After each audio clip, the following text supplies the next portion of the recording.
Hello दोस्तों, आज के इस वीडियो में हम देखेंगे कि दो चरों के रैखिक समीकरण के कब कोई हल नहीं होता, कब एक अद्वितीय हल होता है और कब अनंत अनेक हल होते हैं। तो आइए इस वीडियो को शुरू करते हैं। देखिए, यहाँ पर दो चरों के रैखिक समीकरण का मानक रूप लिया गया है और इसका उदाहरण ये है 2x धन 4y बराबर 10, 3x धन 6y बराबर 12। इस समीकरण में हम देखेंगे कि कब इसका कोई हल नहीं होगा और चेक करेंगे दो विधियों के द्वारा। इसी तरीके से एक अद्वितीय हल होगा और कब अनंत अनेक हल होंगे। चलिए इसको समझते चलें। इसमें से मान को रख लेते हैं। a1 बराबर यहाँ पर दिया गया है 2, b1 बराबर धन 4 है तो यहाँ पे b1 का मान लिख लेते हैं 4 और c1 बराबर 10।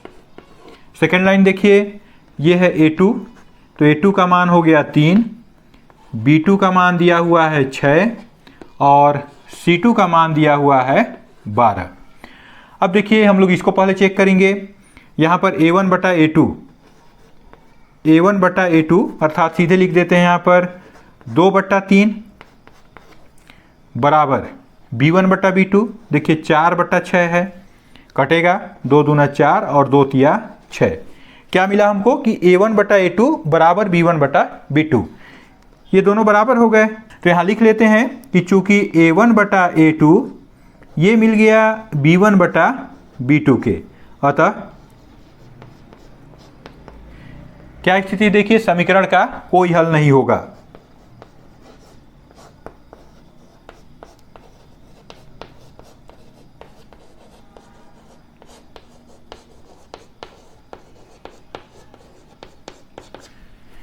ये पहला विधि हो गया।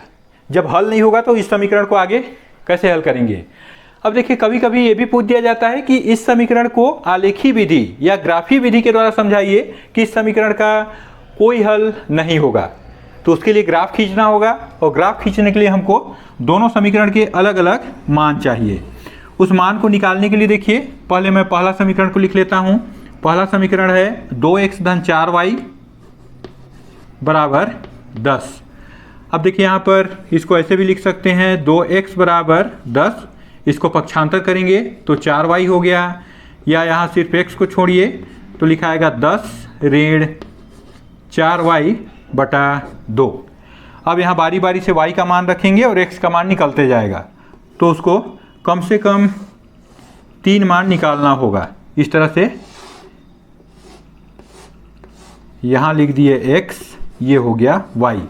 देखिए y का मान यदि हम 0 रखते हैं, यहाँ यदि 0 रख लेते हैं तो क्या होगा, 4 शून्य शून्य हो गया। यहाँ सिर्फ 10 बचा, 10 बटा 2 अर्थात x का मान कितना आएगा 5। y का मान यदि 1 रखें तो 4 एकम 4, 10 में 4 घटा 6 और नीचे 2 है तो 2 तिया 6, मतलब यहाँ पे x का मान 3 आएगा। यदि y का मान यहाँ पे हम 2 रखते हैं तो 4 दूना 8, 10 में से 8 घटा 2, 2 एकम 2 अर्थात 1। ये देखिए पहला ग्राफ खींचने के लिए हमको मान निकल गया फर्स्ट समीकरण का। ऐसा ही करना है सेकंड समीकरण के साथ। यहाँ पर देखिए दिया हुआ है 3x धन 6y बराबर 12 इस समीकरण का। इसमें भी ऐसे ही कीजिए, इसको लिख लेंगे 3x बराबर 12 ऋण 6y, या फिर यहाँ पर x बराबर 12 ऋण 6y बटा 3। यहाँ भी हमको इसी तरह से 3 मान निकालना है। ये देखिए यहाँ लिख लेंगे x, यहाँ पर y। अब चलिए y की जगह में रख लेते हैं 0 तो 6 शून्य शून्य, यहाँ पे 12 बचा, 4 तिया 12 अर्थात x का मान 4 आएगा। यदि 1 रखते हैं तो 6 एकम 6, 12 में से 6 घटा 6, 3 दूना 6, मतलब 1 रखने पर यहाँ पर हमको प्राप्त होगा 2। यदि यहाँ पर 2 रखते हैं तो 6 दूना 12, 12 से 12 घटेगा तो हो जाएगा 0। तो यदि यहाँ पर 2 रखें तो 0 बटा 3 अर्थात 3 शून्य शून्य 0। अब इस मान को लेकर के ग्राफ खींचते हैं और देखते हैं कि दोनों रेखाएं किस तरह के प्राप्त होते हैं। यदि दोनों समानांतर प्राप्त होगा तो उसका कोई हल नहीं है। यदि एक दूसरे को क्रॉस कर दिया तो वही कटान बिंदु उसका एक अद्वितीय हल होता है। और यदि एक के ऊपर दूसरा प्राप्त हो रहा है तब उसके अनंत अनेक हल होंगे। यहाँ ध्यान दीजिए, कहीं पर कोई ऋणात्मक मान नहीं दिख रहा है। ग्राफ खींचने के लिए मैं ऋण वाले हिस्सा को उतना बड़ा नहीं बनाऊंगा। ये देखिए, ये हो गया x, ये हो गया y अक्ष, इधर y डैश ऋण वाला रहता है। यदि ऋणात्मक मान रहता तो इसको बड़ा बनाते। ये होता है x का ऋणात्मक मान x डैश। यहाँ सेंटर में 0, समान दूरी पर।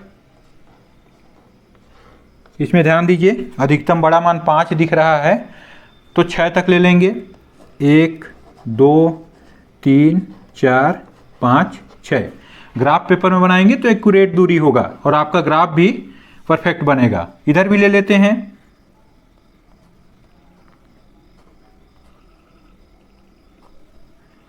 एक 2 3 4 5 6। अब देखिए, पहले वाले समीकरण के लिए x का मान 5 है, y का मान 0। x का मान 5, y का मान 0। x अक्ष पर y का मान हमेशा 0 होता है, तो ये हमारा पहला पॉइंट हो गया। दूसरा पॉइंट, x का मान 3, y का मान 1। x का मान 3 और y का मान 1, अर्थात इस लाइन में जाएगा यहाँ पर। तीसरा पॉइंट है x का मान 1, y का मान 2। x का मान 1 और y का मान 2, हमको यहाँ पर पॉइंट देना होगा। अब इन तीनों को मिला देंगे। ग्राफ पेपर में आप स्केल से मिलाएंगे तो एकदम सीधा इस तरह का एक रेखा प्राप्त होगा।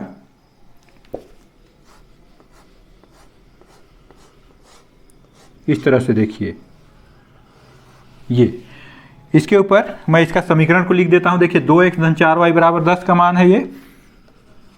2x धन 4y बराबर 10। सेकेंड वाले का देखिए, x का मान 4, y का मान 0। x का मान 4, y का मान 0 यहीं पर होगा। x का मान 2, y का मान 1। x का मान 2, y का मान 1, अर्थात यहाँ पर।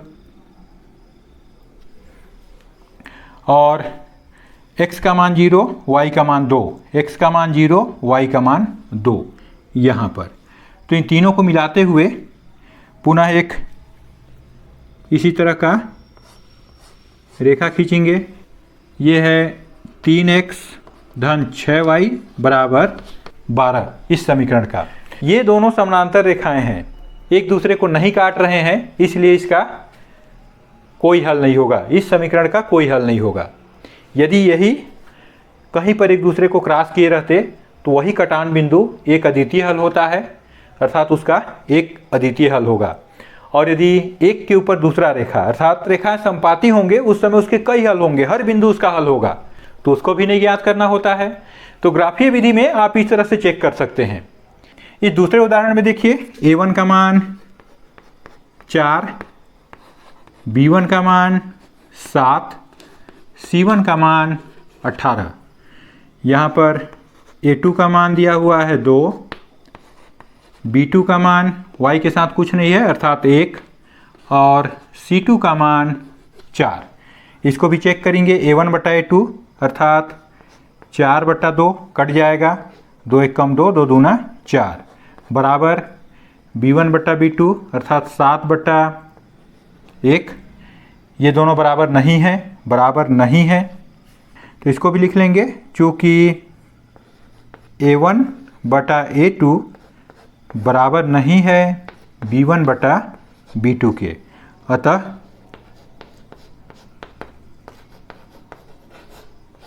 समीकरण का एक अद्वितीय हल होगा।